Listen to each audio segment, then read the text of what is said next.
Hello दोस्तों, कैसे हैं आप सब। उम्मीद करता हूं कि आप अच्छे होंगे। मैं मज़ेदार एजुकेशन ऑनलाइन आज हाजिर हूं एक नए टॉपिक के साथ। बताने से पहले दोस्तों एक रिक्वेस्ट करना चाहूँगा कि आप नए हैं तो मेरे चैनल को सब्सक्राइब करें, और अगर आपको मेरी वीडियो पसंद आए तो लाइक करना और कुछ भी प्यारा सा कमेंट ज़रूर करना। दोस्तों आपके सामने यहाँ पे दिख रहा होगा, दिसंबर से पढ़ के 95% मार्क्स कैसे लाएं। हाँ जी हाँ दोस्तों, यह बिल्कुल सच है कि आपने बिल्कुल पिछले महीनों में आपने बिल्कुल पढ़ाई नहीं की है, लेकिन आप दिसंबर से पढ़ के 95% मार्क्स ला सकते हैं। और किस सब्जेक्ट में, यहाँ पे आपको दिख रहा होगा, विषय हिंदी में। वीडियो को आखिरी तक ज़रूर देखें। जी हाँ दोस्तों, आपसे मेरी प्रार्थना है कि अगर आप मेरी वीडियो को देख रहे हैं तो प्लीज़ मेरी वीडियो को आखिरी तक ज़रूर देखना। तो चलिए दोस्तों, चलते हैं अपने टॉपिक की तरफ। तो दोस्तों, बताने से पहले आपको बार बार मैं कह रहा हूँ कि मेरे चैनल को सब्सक्राइब ज़रूर कर लीजिए। तो दोस्तों, सबसे पहले आपको बताना चाहूँगा कि सबसे पहले आपको चैप्टर देखना है। क्या देखना है? सबसे पहले आपको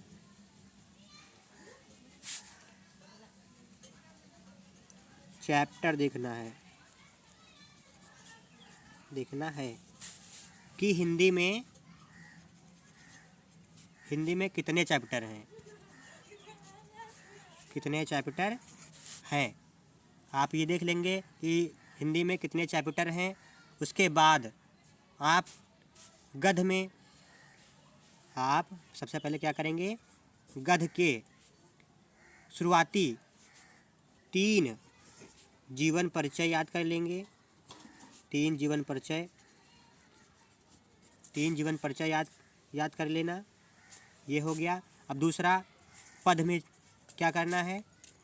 पद में करना है आपको, इसमें भी शुरुआती के 3 जीवन परिचय याद कर लेना है। ज़्यादा नहीं, 3 तो याद ही करना है। 3 जीवन परिचय याद कर लेना है। उसके बाद आ जाते हैं संस्कृत खंड में। कहाँ पे? संस्कृत खंड में आपको क्या करना है? शुरुआती के 5 लेसन क्या करना है? 5 लेसन आपको तैयार कर लेना है। क्या करना है? संस्कृत खंड के 5 लेसन आपको अच्छी तरह से पढ़ लेना है और उसका अर्थ समझ लेना है।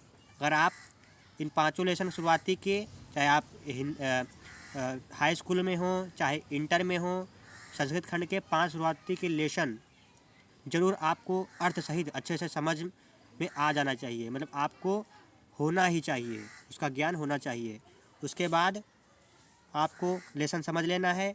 उसके बाद ज़्यादा कुछ करने की ज़रूरत नहीं है। उसके बाद मुहावरे उसमें आते हैं पेपर में। मुहावरे का जो अर्थ है, आप तो बिल्कुल उसका अर्थ जो है लिख ही लेंगे, अपने मन से बना के लिख लीजिएगा। कोई यहाँ रटने की ज़रूरत नहीं है। आपको जो समझ में आए बिल्कुल वैसे ही लिखिएगा।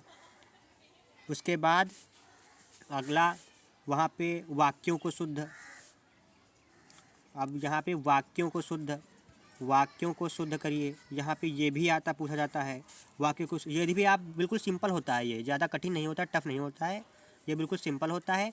आप वाक्यों को अच्छे से शुद्ध कर लीजिएगा। शुद्ध करके आप जैसे लिख पाइएगा वैसे लिख दीजिएगा, ज़्यादा छेड़छाड़ करने की ज़रूरत नहीं है, और ये सिंपल सा बिल्कुल होता है। अगला आया निबंध। जी हाँ दोस्तों, यहाँ पे निबंध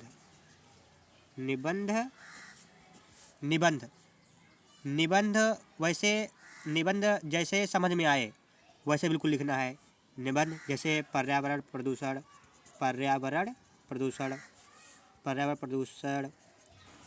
किसी पर भी निबंध आ सकता है। मैं ये नहीं कह रहा कि पर्यावरण प्रदूषण पर ही निबंध आएगा। किसी पर, जैसे पर्यावरण प्रदूषण हो गया, मान लीजिए एक, और जनसंख्या, दूसरा है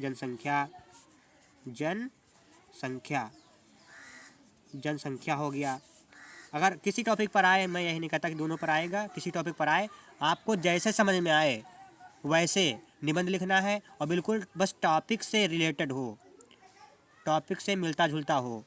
अगर आपको निबंध कैसे लिखा जाता है अगर आपको नहीं पता है तो कमेंट कर दीजिए, मैं जल्दी से जल्दी आपको निबंध लिखना बिल्कुल अच्छे से सिखा दूंगा।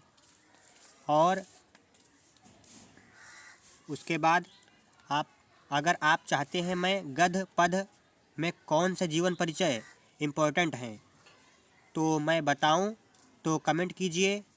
अगर मेरी वीडियो पसंद आया हो तो मेरे चैनल को सब्सक्राइब कर लीजिए एंड मेरे वीडियो को लाइक कर दीजिए और कुछ भी प्यारा सा कमेंट में ज़रूर कीजिए।